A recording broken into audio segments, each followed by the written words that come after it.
sa Genesis nga? Same. Okay, number 1 question. Bawi na ka ba siya? Bawi ka. Who was the first woman God created? Go! Eve! Sabay. 1-1. Okay.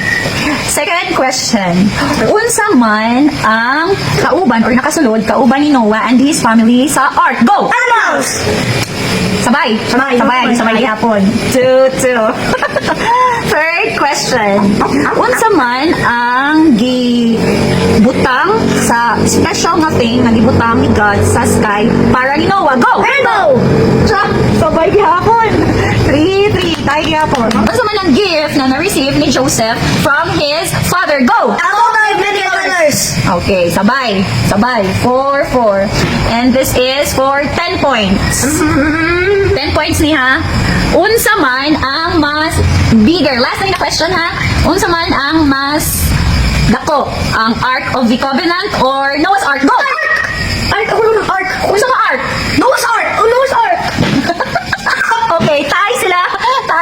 Yee! Tayo sila. Eh, lahat na! First time daw, ako katulo na.